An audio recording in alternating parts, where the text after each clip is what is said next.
Bismillahirrahmanirrahim. Assalamualaikum warahmatullahi wabarakatuh. Sebelum pembelajaran mulai, kita untuk awali dengan doa dulu. Salah satu untuk menyiapkan persiapan. Monggo, ketua kelasnya atau yang lain. Siap, gerak. Doa mulai. Doa selesai. Berikan salam kepada Bapak Guru. Selamat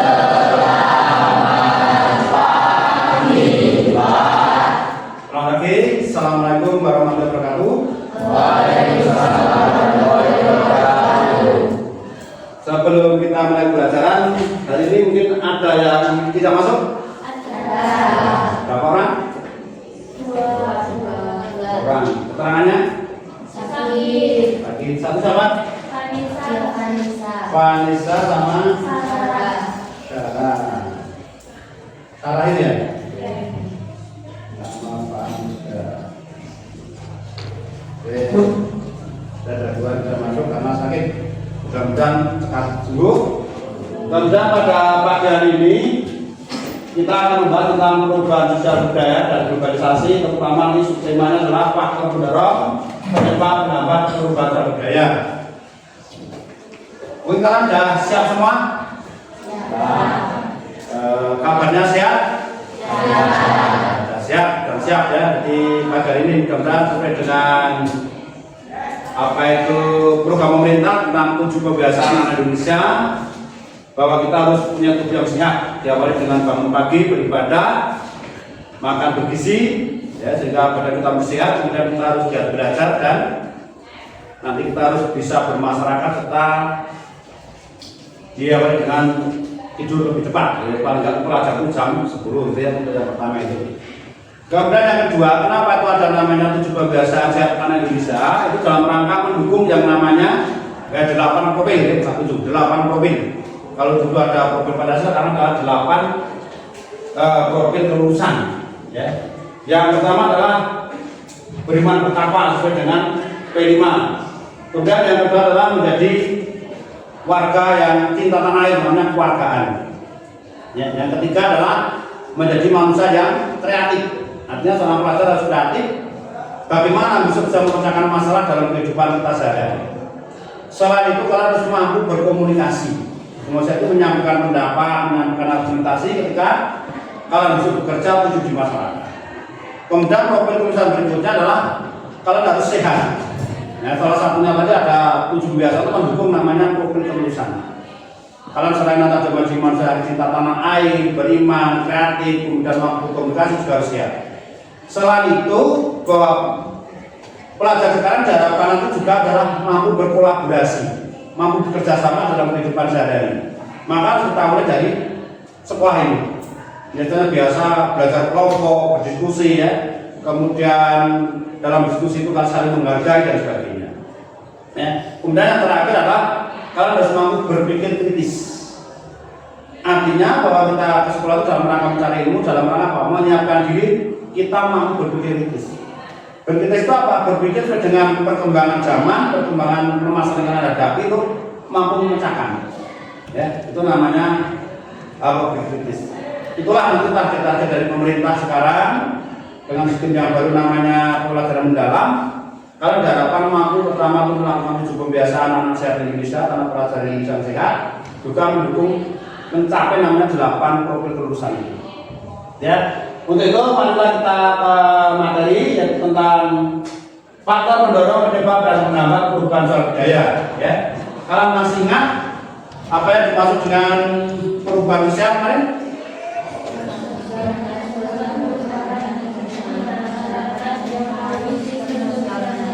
Jadi sudah masih ingat bahwa perubahan itu perubahan yang terjadi pada kehidupan masyarakat unsur sosialnya. Di mana unsur sosial itu ada berapa Pren? Ada 9 unsur sosial. Itulah yang akan terjadi perubahan dalam kehidupan masyarakat. Ya. Kemudian yang kedua, selain ada terjadinya perubahan budaya itu ada beberapa faktor penyebab, pendorong dan penghambat. Ya. Faktor penyebabnya apa? Mungkin ada yang tahu? Yang dimaksud dengan faktor penyebab. atau faktor mendorong dan faktor menghambat. Sekarang kita ada faktor mendorong itu apa? Mungkin Mas Ahmad Riza, mana Ahmad Riza? Faktor penyebab faktor mendorong itu apa?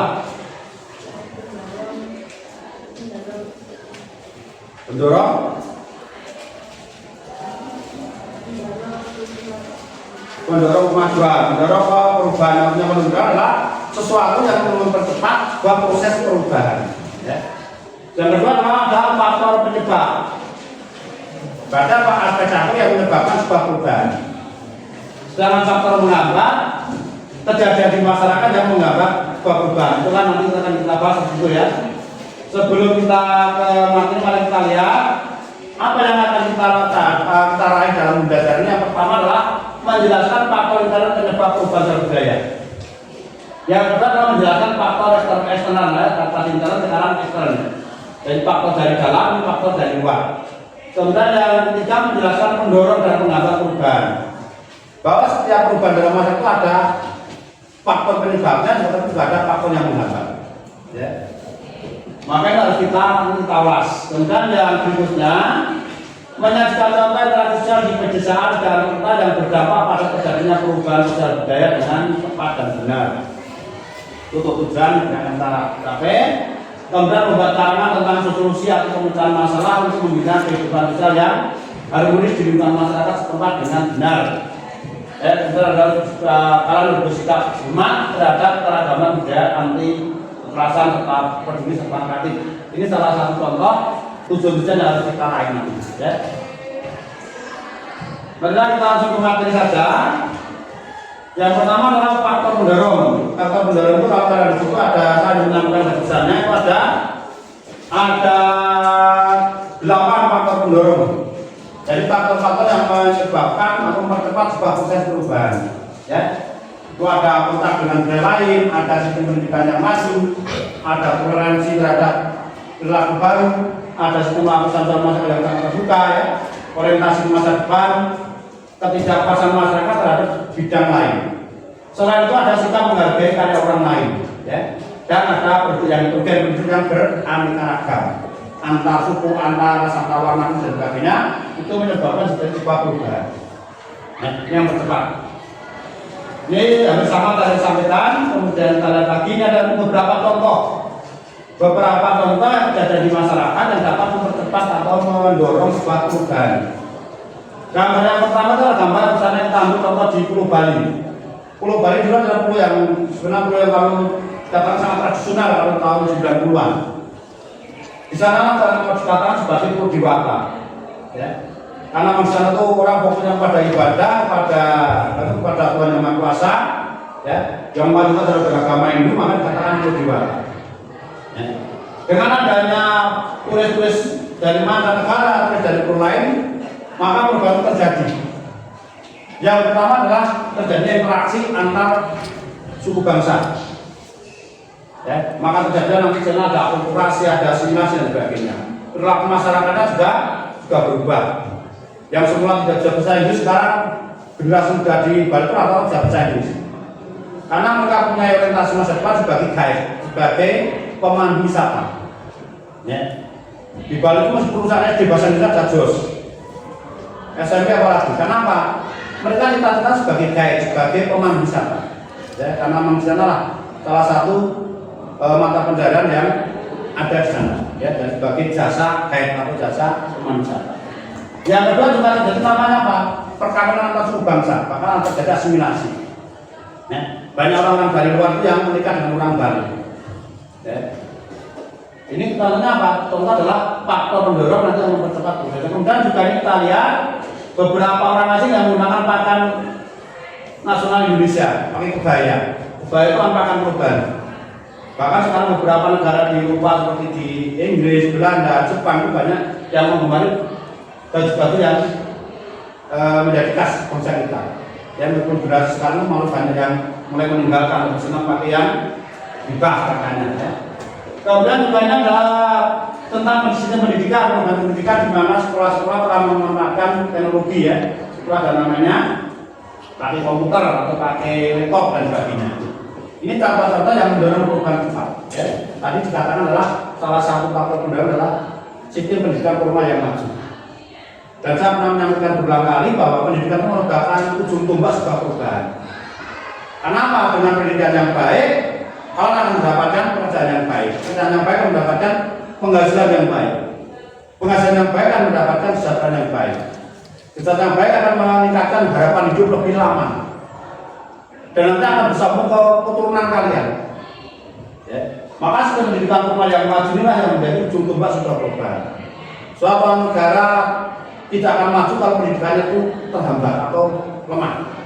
Ya. Seperti bangsa kita, kenapa kita sudah 80 tahun berusaha maju? Karena satu faktornya adalah bahwa pendidikan kita masih jauh dari harapan. Ya. Kemudian yang kedua adalah selain itu sudah ada faktor penghambatnya, karena dari situ. Yang ada faktor penghambatnya itu ada juga 8. Berarti faktor penghambat itu yang berlawanan dengan faktor pendorong. Itu ada 8. Misalnya kurangnya komunikasi dengan masyarakat lain atau kurangnya kita. Yang kedua perkembangan pengetahuan yang terhambat. Ya. Kemudian sikap masyarakat yang tradisional, masyarakat yang masih memegang teguh tradisi yang membuat perubahan. Misalnya banyak rezeki, mangan-mangan yang seperti kumpul itu termasuk salah satu sikap masyarakat tradisional. Menikahkan anaknya pada usia dini, itu sikap masyarakat yang tradisional, ya. Atau namanya apa? Masyarakat yang masih memegang pada kebiasaan lama. Kemudian adanya kepentingan yang tertanam atau face interest. Kemudian rasa takut terhadap kebudayaan pada integrasi atau persatuan. Ya. Integrasi budaya itu adalah budaya yang dapat menyebabkan sebuah persatuan. Karena apa? Karena bahasa Indonesia. Bahasa Indonesia itu merupakan salah satu integrasi kebudayaan. Dengan bahasa Indonesia itulah penduduk kita dari Sabang sampai Merauke itu bersatu, bisa berkomunikasi, sehingga terjadi namanya unsur persatuan. Katanya dulu. Ini perbandingan antara faktor pendorong dan penambah perubahan. Mungkin sampai sini dulu ada yang mau bertanya? Jadi ada faktor penghambat, ada faktor pendorong. Ya. Sebelum kita ke faktor penyebab. Mungkin ada pertanyaan? Pak Tantri mungkin mau tanya? Oh tidak tanya, yang lain? Tidak tanya? Ya mungkin sudah tahu semua ya? Sudah Pak, sudah apa-apa. Kita lanjutkan ke 3 faktor penyebab perubahan. Kita lihat di sini. Faktor penyebab perubahan budaya itu ada 2. Yang pertama faktor dari dalam dan faktor dari luar. Faktor dari dalam pertama adalah penemuan baru. Penemuan baru itu ada namanya discover, ada invention dan ada inovasi. Ya. Yang kedua adalah bertambahnya dan kedua namanya dinamika penduduk. Nah, benar ada dinamika penduduk. Yang ketiga adalah adanya pemberontakan atau revolusi. Yang keempat adalah terjadinya konflik dalam masyarakat. Inilah yang nanti dapat menyebabkan sebuah perubahan. Yang kedua adalah faktor eksternal, faktor dari luar masyarakat ini. Faktor eksternal, faktor di luar masyarakat. Yang pertama apa? Pengaruh budaya lain. Nanti saya singgung kepada awal pendorong bahwa pertama adanya kontak dengan budaya lain atau kontak dengan masyarakat lain. Misalnya di Pulau Bali itu kebanyakan kontak dengan orang-orang asing, karena Bali merupakan tujuan daripada objek wisata internasional atau di Borobudur. Ya. Maka di sana perubahan cepat sekali luar biasa. Kenapa? Karena terjadi pertemuan antara 2 manusia yang berbeda budaya, yang latar belakang berbeda. Di sana nanti bisa terjadi namanya akulturasi. Ya, 2 budaya yang berbeda menjadi satu, kemudian apa? Cirinya masih kelihatan. Kalau kita lihat sejarah Islam Indonesia dalam sana Masjid Demak, Masjid Raya Temanggung, itu termasuk akulturasi. Ya. Kemudian difusi adalah cerita penyebaran budaya dari mulut ke mulut atau dari orang atau dari masyarakat ke masyarakat lain. Misalnya kedatangan bangsa berjarak, ya, itu yang membawa agama Islam. Tanpa dipaksa, tanpa dengan peperangan, mereka menganut. Karena apa itu? Karena penasaran kenapa kamu langsung itu sedang apa? Usaha dan beribadah, menyembah kepada Sang Pencipta. Yang semula bangsa kita mengandung Buddha, bahkan mengandung animisme dinamisme, akhirnya tertarik masuk ke Islam. Ya. Nah, penyebaran itu bisa dikatakan sebagai difusi. Ya. Itu contohnya penyebaran agama Kristen juga sama, dibawa oleh kuasa menjajah. Kalau dulu di namanya Francis Xaverius yang membawa agama Kristen pertama kali di Indonesia, ya ketika zaman penjajah. Kemudian yang kedua adalah bencana alam. Bencana alam juga menyebabkan sebuah perubahan budaya yang tidak bisa dikehendaki oleh manusia, maka dikatakan force majeure. Ya, bencana alam itu banyak, bisa gempa bumi yang menyebabkan runtuhan suatu perkampungan, bisa tsunami yang menyebabkan kehancuran tempat tinggal di bibir pantai, tanah longsor, ya, kemudian gunung meletus dan sebagainya. Ini termasuk yang menyebabkan perubahan budaya, karena masyarakat yang semula di gunung sebagai petani juga berpindah ke kota, jadi berdagang, ya, jadi tukang ojek dan sebagainya. Itu jadi perubahan budaya seperti mata pencarian. Ya. Kemudian yang ketiga adalah peperangan, yaitu peperangan antar suku bangsa, ya, antar negara dengan negara lain. Ini contohnya adalah faktor penyebab. Nah, ini contoh-contoh apa? Keterangannya berlanjut nanti kalian baca sendiri. Ini materi sudah ada di buku juga, nanti sudah saya sampaikan ke grup kalian.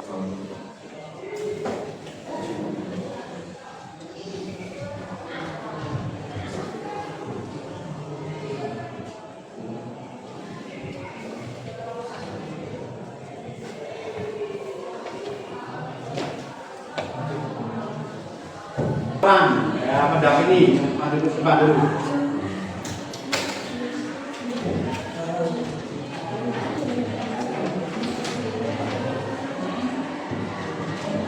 Nah, depan membacakan ya. Disampaikan asalnya, saya kelompok 7 menyampaikan tema yang sama di soal nomor berapa ini. Sudah, mulai ya. 1, 2, 3.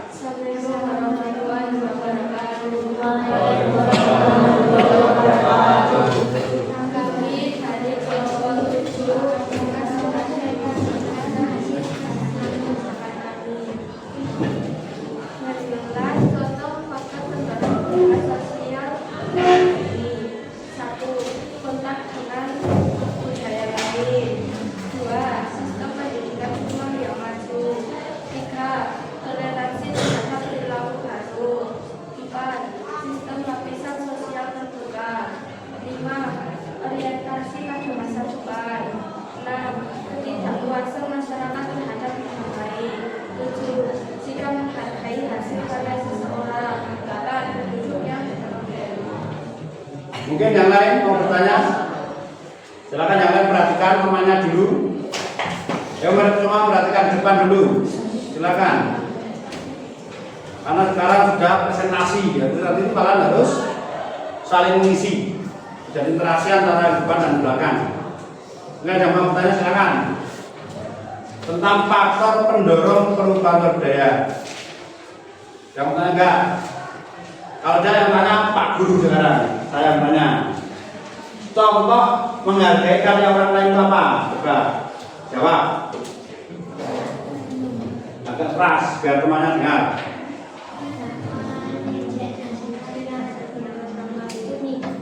Tidak mengejek hasil karya orang lain. Contoh yang lain. Terus tanya apa ayo? Yang lain mungkin ada yang tahu. Mengapresiasi apa? Karya orang lain. Yang contoh 3. Siapa yang tahu ayo?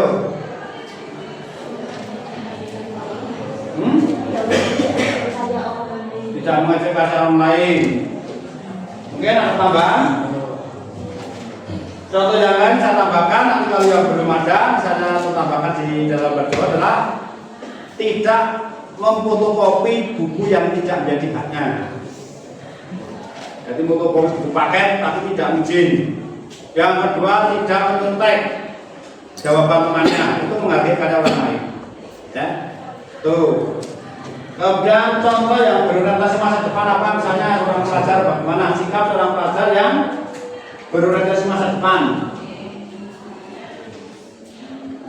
Sikap pelajar yang berorientasi masa depan apa? Ayo.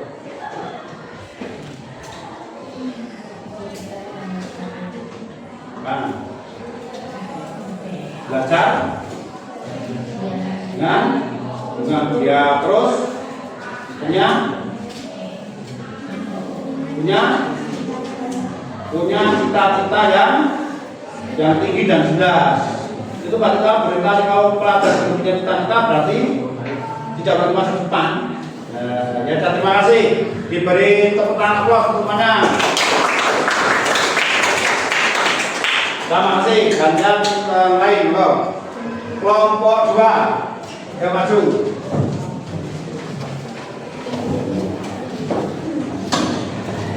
Nanti yang belum lengkap dilengkapi. Kelompok 2, maju.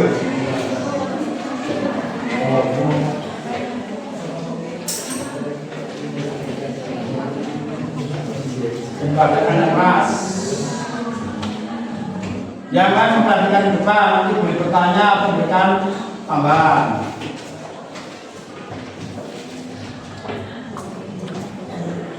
Assalamualaikum warahmatullahi wabarakatuh. Kami dari kelompok 2 akan mempresentasikan hasil analisa kami. Berilah contoh faktor pendorong perubahan sosial di bawah ini. 1. Adanya hubungan dengan kebudayaan lain. 2. Memiliki sistem pendidikan yang maju. 3. Adanya sikap saling menghargai hasil karya seseorang. 4. Muncul keinginan untuk maju dan berorientasi ke masa depan. 5. Memiliki sikap toleransi dan ingin menerima hal-hal yang baru. 6. Sistem lapisan kontak yang terbuka. 7. Sistem terhadap perbuatan yang menyimpang. 8. Ketidakpuasan masyarakat terhadap bidang-bidang tertentu. Nah, itu adalah jawaban dari kelompok 2. Mungkin yang lain menambahi. Mungkin tadi yang kurang lengkap dilengkapi. Atau mau bertanya? Ya, silakan. Ya. Contoh pendidikan yang maju. Contoh yang maju. Ayo, contoh yang maju apa?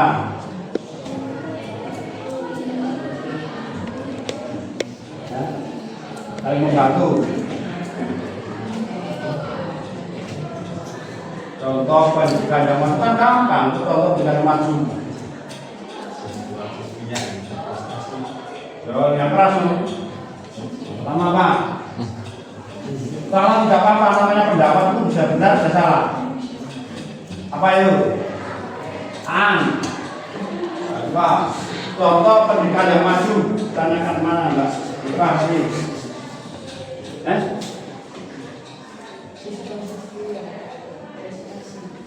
Situasi yang berprestasi. Mungkin satu lagi yang lain. Ayo Mas Alwi. Bagian ya. Apa contohnya? Contoh pendidikan yang maju bagaimana contoh? Pokoknya dalam contoh banyak.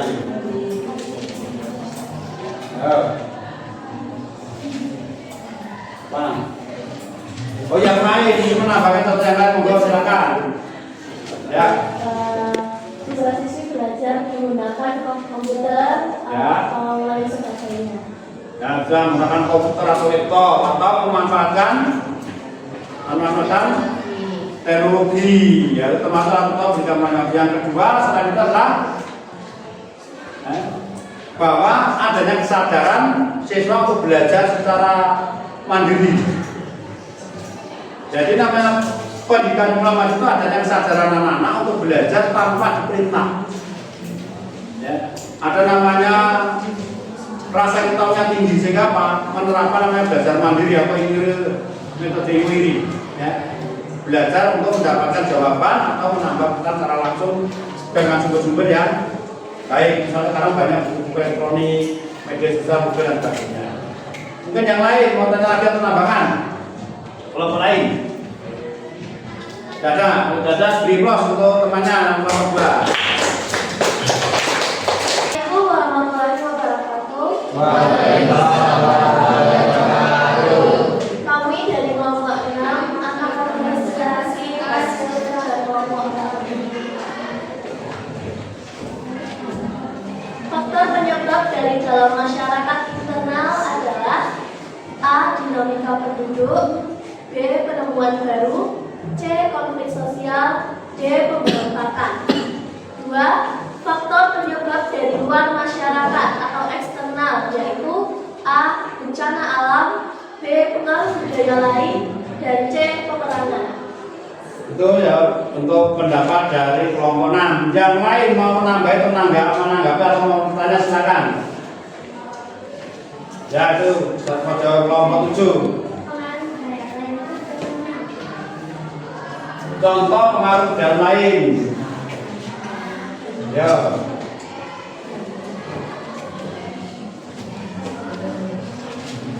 Tadi sudah saya sampaikan. Contoh dan lain. Jadi Ya Pak, ayo. Jadi masuknya budaya luar ke dalam budaya dalam kita sendiri. Contohnya seperti gaya rambut, gaya pakaian, makanan, dan lain sebagainya. Jawabannya bagaimana kelompok 7? Mungkin mau nambahkan atau mau nyanggah? Ya silakan. Oh masih setuju. Yang lain? Yang monggo kelompok 2. Contoh dari pemberontakan itu seperti apa? Contoh pemberontakan.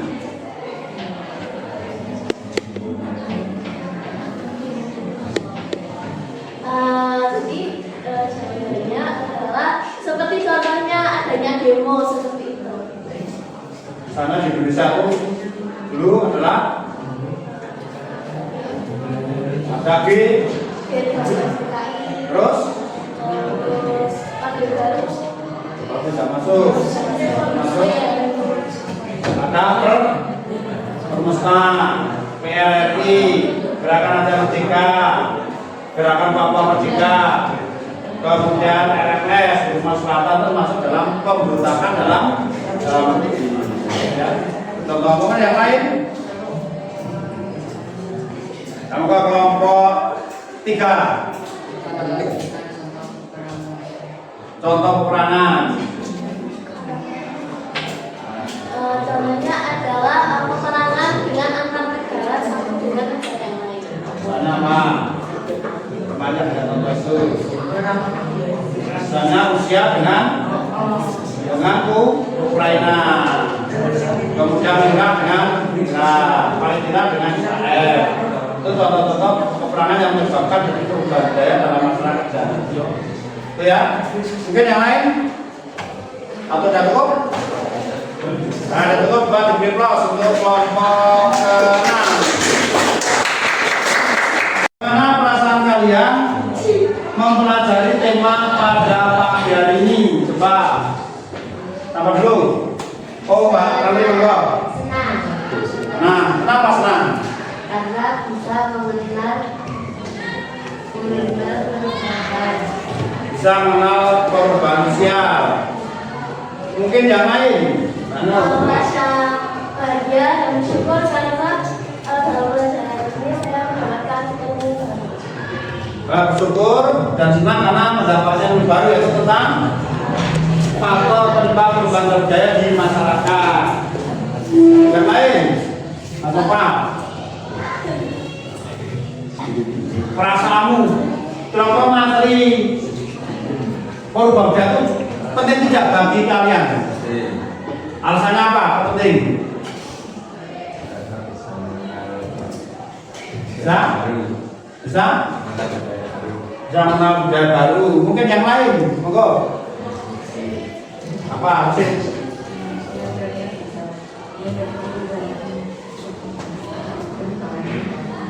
Mengerti perubahan-perubahan. Setelah mengerti, apa yang kamu lakukan?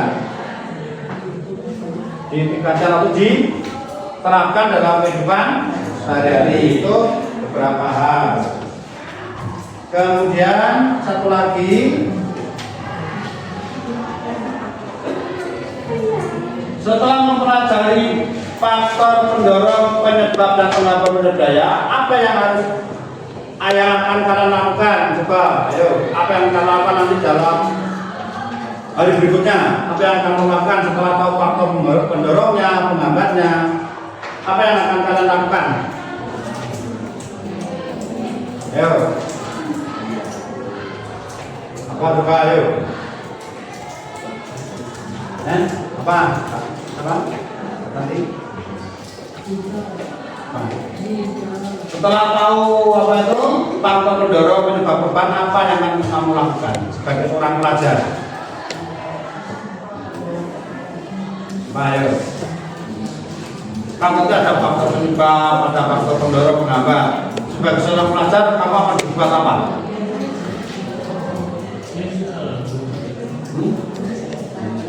Kan? Minimal belajar. Ya belajar lebih giat supaya bisa mengumpulkan namanya pendidikan formal yang maju. Ya, beberapa contoh tentang itu. Itu untuk masalah belajar ini, kemudian nanti untuk pertemuan berikutnya kita akan membahas tentang globalisasi ya. Jadi tugas kalian di rumah yang pertama adalah mempelajari tentang globalisasi dan modernisasi. Itu untuk tema berikutnya. Tapi sebelumnya nanti kita akan mengadakan asesmen sumatif untuk materi ini ya, materi perubahan faktor-faktor penyebab perubahan jalur daya dan penghambat. Itu yang saya sampaikan. Mungkin ada sebelumnya tutup, ada usulan, ada pertanyaan? Tidak ada. Kalau tidak ada, marilah kita akhiri pertemuan ini dengan berdoa sehingga besok kita bisa melanjutkan lagi pelajaran selanjutnya sehingga kita diberi kesehatan, kita mau belajar dengan baik dan yang baik. Untuk itu saya minta tolong untuk ketuanya untuk menutup pelajaran dengan berdoa. Siap, gerak. Doa mulai. Doa selesai. Berikan salam kepada Bapak Guru. Selamat